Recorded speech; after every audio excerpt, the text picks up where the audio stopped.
সুপ্রিয় শিক্ষার্থীবৃন্দ, কেমন আছো? আশা করি ভালো আছো। মহামারী করোনা ভাইরাসের কারণে শিক্ষা প্রতিষ্ঠান দীর্ঘদিন বন্ধ থাকায় চকরিয়া সরকারি কলেজ ছাত্রছাত্রীদের সুবিধার্থে সরকারের নির্দেশে অনলাইনে ক্লাস নেওয়ার সিদ্ধান্ত নিয়েছেন। সেই হিসেবে আমি সরোয়ার কামাল, প্রভাষক, রাষ্ট্রবিজ্ঞান বিভাগ, চকরিয়া সরকারি কলেজ, পৌরনীতি ও সুশাসন দ্বিতীয় পত্র থেকে ক্লাস নেওয়ার জন্য মনস্থ করেছি। আজকে আমি দ্বাদশ শ্রেণীর শিক্ষার্থীদের জন্য পৌরনীতি ও সুশাসন দ্বিতীয় পত্রের চতুর্থ অধ্যায় থেকে আলোচনা করতেছি। আজকে আমার আলোচনার বিষয় হচ্ছে কি সংবিধান।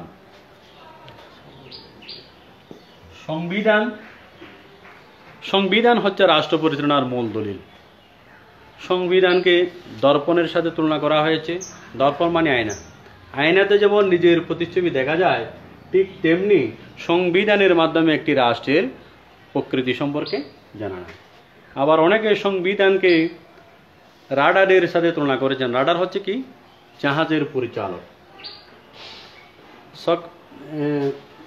রাষ্ট্রবিজ্ঞানের জনক অ্যারিস্টটল বলেছেন, সংবিধান সম্পর্কে তিনি বলেছেন, The Constitution is a way of life the state has chosen for itself.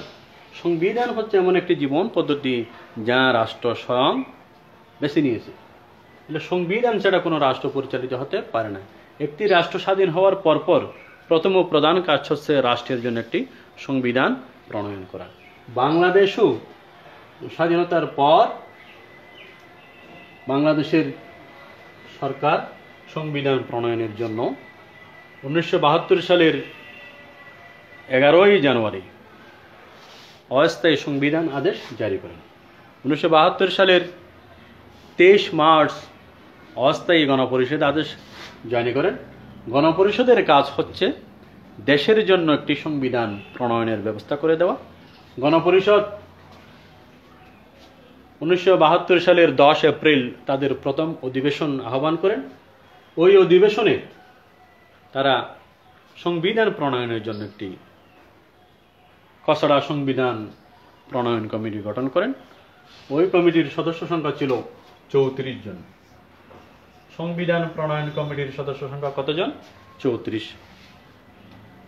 এবং ওই সংবিধান প্রণয়ন কমিটির প্রধান ছিলেন ডক্টর কামাল হোসেন। সংবিধান প্রণয়ন কমিটি তাদের প্রথম বৈঠক আহ্বান করেছিল 17 এপ্রিল 1972। তাহলে সংবিধান প্রণয়নের কাজ শেষ হয়ে গিয়েছিল 1972 সালের 4 নভেম্বর। কিন্তু সংবিধান কার্যকর করা হয়েছিল জাতীয় দিবস 16 ডিসেম্বরকে সম্মান প্রদর্শনের জন্য। বাংলাদেশের সংবিধান প্রণয়নের কাজ শেষ হয়েছিল 4 নভেম্বর, কিন্তু কার্যকর হয়েছিল 16 ডিসেম্বর 1972 সাল থেকে। তাহলে অবশ্যই বুঝতে পারতেছ, সংবিধান হচ্ছে কি রাষ্ট্র পরিচালনার মূল দলিল। সংবিধান ছাড়া কোনো রাষ্ট্র পরিচালিত হতে পারে না। সংবিধান হচ্ছে এমন কতগুলো নিয়ম নীতির সমষ্টি যার দ্বারা রাষ্ট্র পরিচালিত ও নিয়ন্ত্রিত হয়। এখন আমি তোমাদেরকে বাংলাদেশের 1972 সালের সংবিধানের যে মূল বৈশিষ্ট্য ছিল সেগুলো আলোচনা করব। তবে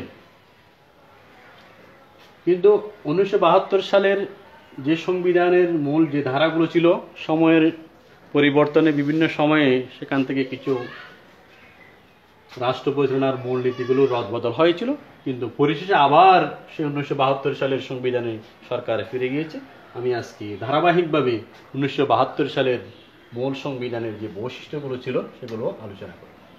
প্রথম, বাংলাদেশের সংবিধান হচ্ছে কি লিখিত। বাংলাদেশ সংবিধানের ধারা উপধারা বিধিবিধান সমূহ লিপিবদ্ধ। এই সংবিধানে 153টি অনুচ্ছেদ, 11টি ভাগ, 1টি প্রস্তাবনা এবং 4টি তফসিল রয়েছে। রাষ্ট্র পরিচালনার মূল নীতি। বাংলাদেশের সংবিধানে রাষ্ট্র পরিচালনার মূল নীতি রয়েছে। রাষ্ট্র পরিচালনার মূল নীতি হচ্ছে কি 4টি। সেগুলো হচ্ছে গণতন্ত্র, জাতীয়তাবাদ, সমাজতন্ত্র, ও ধর্মনিরপেক্ষতা। গণতন্ত্র, জাতীয়তাবাদ, সমাজতন্ত্র ও ধর্ম নিরপেক্ষতা। এরপর মৌলিক অধিকার। বাংলাদেশের সংবিধানে জনগণের ন্যায্য অধিকার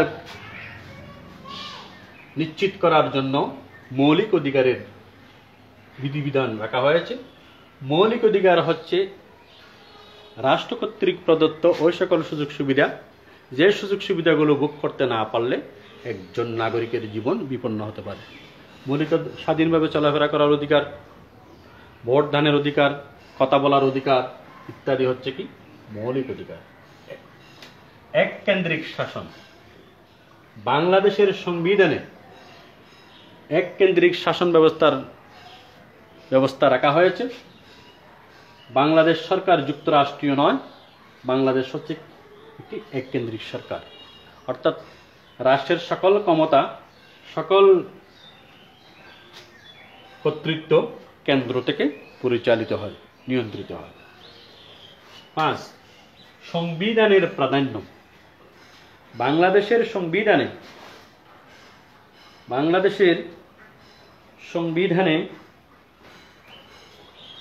সাংবিধানিক বিধিবিধানকে দেশের সর্বোচ্চ আইন হিসেবে ঘোষণা করা হয়।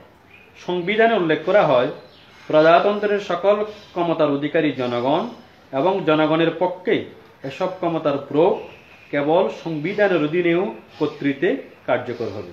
যদি কোনো আইন ও সংবিধানের কোনো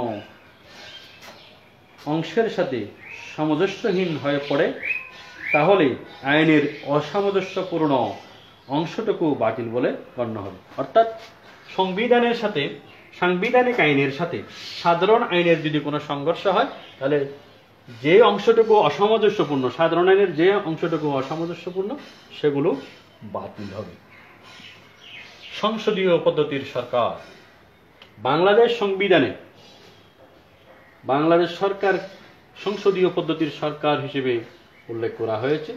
বাংলাদেশ সরকার হচ্ছে সংসদীয় পদ্ধতির সরকার। সংসদীয় পদ্ধতির সরকার ব্যবস্থায় মন্ত্রিসভা, প্রধানমন্ত্রী অর্থাৎ শাসন বিভাগ তাদের কর্মকাণ্ডের জন্য আইন বিভাগের নিকট বা জাতীয় সংসদের নিকট দায়ী থাকে। সেজন্য সংসদীয় পদ্ধতির সরকারকে অনেকে দায়িত্বশীল সরকারও বলা হয়। প্রজাতন্ত্র। বাংলাদেশের সংবিধানে বাংলাদেশকে প্রজাতান্ত্রিক রাষ্ট্র হিসেবে ঘোষণা করা হয়েছে। বাংলাদেশের জাতীয় নাম হচ্ছে কি গণপ্রজাতন্ত্রী বাংলাদেশ সরকার। প্রজাতন্ত্র কাকে বলে? এখন অনেকে প্রশ্ন করতে পারে, স্যার প্রজাতন্ত্র কি? যে দেশের রাষ্ট্রপ্রধান জনগণের প্রত্যক্ষ ভোটে বা অন্য কোনো উপায়ে নির্বাচিত হয়ে থাকেন। আবার বলতেছি, প্রজাতন্ত্র কাকে বলে? যে দেশের রাষ্ট্রপ্রধান জনগণের ভোটে বা অন্য কোনো উপায়ে নির্বাচিত হয়ে থাকেন, তাকে বলা হয় প্রজাতন্ত্র। তাহলে বাংলাদেশ একটি প্রজাতান্ত্রিক রাষ্ট্র। বাংলাদেশে কখনো কখনো রাষ্ট্রপতি সরাসরি জনগণের ভোটে নির্বাচিত হয়েছিলেন। এখন কিন্তু বাংলাদেশের রাষ্ট্রপতি জাতীয় সংসদ কর্তৃক নির্বাচিত হয়ে থাকে। 8. এক কক্ষ বিশিষ্ট আইনসভা। বাংলাদেশের জাতীয় সংসদের আইনসভা এক কক্ষ বিশিষ্ট। এটা সংবিধানে লিপিবদ্ধ আছে। এখানে যুক্তরাষ্ট্রীয় সরকারের মতো এখানে আইনসভা দ্বিকক্ষ বিশিষ্ট নয়, এক কক্ষ বিশিষ্ট। এবং এই আইনসভার সদস্য সংখ্যা হচ্ছে 350 জন। 300 জন সরাসরি জনগণের ভোটে নির্বাচিত হন, আর 50 জন শুধুমাত্র মহিলাদের জন্য সংরক্ষিত, তারা জাতীয় সংসদ কর্তৃক নির্বাচিত হন। 9. দুষ্পরিবর্তনীয়। বাংলাদেশের সংবিধান দুষ্পরিবর্তনীয়। আমরা শুরুতেই পড়েছি বাংলাদেশের সংবিধান লিখিত। যে সকল দেশের সংবিধান লিখিত সেগুলো দুষ্পরিবর্তনীয় হয়ে থাকে। দুষ্পরিবর্তনীয় সংবিধান কাকে বলে? যে দেশের সংবিধানের ধারা উপধারাসমূহ সংশোধন করতে বিশেষ ব্যবস্থার প্রয়োজন হয়, সেগুলো বলা হয় দুষ্পরিবর্তনীয় সংবিধান। তবে বাংলাদেশের সংবিধান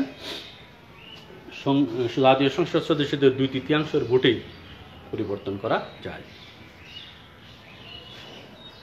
বিচার বিভাগের স্বাধীনতা। বাংলাদেশের সংবিধানে বিচার বিভাগের স্বাধীনতার উল্লেখ রয়েছে। বিচার বিভাগের স্বাধীনতা বলতে সরকারের যে অপরাপর যে দুইটি বিভাগ রয়েছে, ওই দুই বিভাগের প্রভাব মুক্ত হয়ে, নিয়ন্ত্রণ মুক্ত হয়ে স্বাধীনভাবে বিচার কার্য সম্পাদন করার নাম হচ্ছে কি বিচার বিভাগের স্বাধীনতা। বিচারকগণ যদি স্বাধীনভাবে বিচার কার্য সম্পাদন করতে পারে, তাহলে জনগণ তাদের ন্যায্য অধিকার পেয়ে থাকে। ন্যায়পাল ব্যবস্থা। ন্যায়পাল পদের প্রতিষ্ঠা বাংলাদেশ সংবিধানের অন্যতম বৈশিষ্ট্য। সরকারি কর্তৃপক্ষের কার্যক্রম নিরপেক্ষভাবে তদন্ত করার জন্য ন্যায়পাল পদের প্রতিষ্ঠা করা হয়। তিনি সুপ্রিম কোর্টের আপিল বিভাগের একজন বিচারকের সমান মর্যাদা ও সুযোগ সুবিধা লাভ করেন। প্রশাসনিক ট্রাইব্যুনাল। সংসদের আইন দ্বারা এক বা একাধিক প্রশাসনিক ট্রাইব্যুনাল গঠনের কথা বাংলাদেশ সংবিধানে উল্লেখ করা হয়। সরকারি কর্মকর্তা, রাষ্ট্রায়ত্ত প্রতিষ্ঠানের কর্মচারীদের বিভিন্ন কার্যক্রম প্রশাসনিক ট্রাইব্যুনালের এখতিয়ারভুক্ত। জনগণের সার্বভৌমত্ব। বাংলাদেশের সংবিধান জনগণের সার্বভৌমত্বের স্বীকৃতি প্রদান করেছে। সংবিধানে বলা হয়েছে, জনগণের সকল রাষ্ট্রীয় ক্ষমতার উৎস। জনগণ প্রত্যক্ষভাবে বা প্রতিনিধি নির্বাচনের মাধ্যমে পরোক্ষভাবে রাষ্ট্রীয় ক্ষমতা পরিচালনা করবে। সর্বজনীন ভোটাধিকার। সংবিধানে প্রাপ্তবয়স্ক নরনারীর ভোটাধিকার প্রদান করা হয়। এতে কোনো রকম বৈষম্য করা হয়নি। জাতি, ধর্ম, বর্ণ নির্বিশেষে 18 বছর বয়স্ক যে কোনো নাগরিক ভোটাধিকার লাভ করেন। বিচার বিভাগীয় পর্যালোচনা। বিচার বিভাগীয় পর্যালোচনা ক্ষমতা এই সংবিধানের একটি অনন্য বৈশিষ্ট্য। বাংলাদেশের উচ্চ আদালত, হাইকোর্ট এই ক্ষমতা প্রয়োগের অধিকারী। সংবিধান পরিপন্থী কোনো আইন বা বিল পাশ হলে এর যতটুকু অংশ সংবিধান বিরোধী, হাইকোর্ট ততটুকু অংশ বাতিল বলে ঘোষণা করতে পারেন। হাইকোর্টের এই বিশেষ ক্ষমতাকে বিচার বিভাগীয় পর্যালোচনা বলা হয়। অর্থাৎ সংবিধানের সাথে সাংঘর্ষিক যে কোনো বিষয়, যে কোনো আইন বাংলাদেশ সুপ্রিম কোর্টের হাইকোর্ট বিভাগ বাতিল ঘোষণা করে দিতে পারেন। হাইকোর্ট বিভাগের এই ক্ষমতাকে বলা হয় বিচার বিভাগীয় ক্ষমতা। মালিকানা নীতি।